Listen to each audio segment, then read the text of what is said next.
ఉత్సాహంగా ఉల్లాసంగా చదువు సాగాలి, గొప్ప గొప్ప ఉద్యోగాలు సాధించాలి. Vignan deemed to be university. Pawan Kalyan ని అల్లు వారు గిల్లి కజ్జాలు పెడుతున్నారా?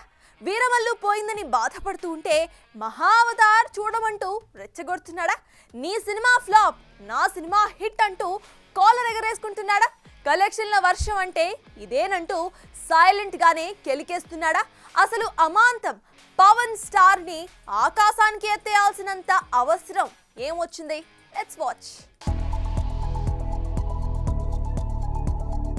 మూలిగే నక్క మీద తాటికాయ వేస్తా అన్నట్టుగా ఉంది అల్లు అరవిందుల వారి వాలకం. థియేటర్లని దున్నేస్తామంటూ వీరోచితంగా వచ్చిన వీరమల్లు రెండో వారానికే సర్దుకుంటే, అదే సమయంలో వచ్చిన మహావతార్ నరసింహ అంతకంతకు కలెక్షన్లను పెంచుకుంటోంది. వీరమల్లు కలెక్షన్స్ కి మహావతార్ గండి కొట్టింది అన్న క్లారిటీ అందరికీ వచ్చేసింది కూడా. ఇప్పుడు ఈ మహావతార్ ని తెలుగులోకి తెచ్చిన అరవింద్ ఆనందానికి పగ్గాలు లేకుండా పోయాయి. భారతదేశంలో అత్యధిక వసూళ్లు సాధించిన యానిమేటెడ్ సినిమాగా ఈ సినిమా రికార్డ్ క్రియేట్ చేయడంతో సక్సెస్ మీట్ పెట్టింది మూవీ టీమ్. ఈ మీట్ లో అరవింద్ మాట్లాడుతూ, మా కుటుంబంలో సన్నిహితులు పరిచయం ఉన్న వారందరిలో సనాతన ధర్మం గురించి పవన్ కళ్యాణ్ గారికి తెలిసినంతగా మరెవరికీ తెలియదని, పవన్ సనాతన ధర్మం గురించి ప్రసంగిస్తే అందరూ ముగ్ధులవుతాం, మహావతార్ నరసింహ చిత్రాన్ని ఆయన చూడాలని, దాని గురించి మాట్లాడాలని ఉందని చెప్పుకొచ్చాడు ఈ స్టార్ ప్రొడ్యూసర్. దీంతో వీరమల్లుకి చిల్లు పెట్టిన మహావతార్ ని పవన్ కి చూపెట్టడం అంటే ఇండైరెక్ట్ గా పవన్ ని గెలకడమే అని, ఎప్పుడూ లేని విధంగా ఇలా పవన్ ని ఆకాశానికి ఎత్తడం అంటే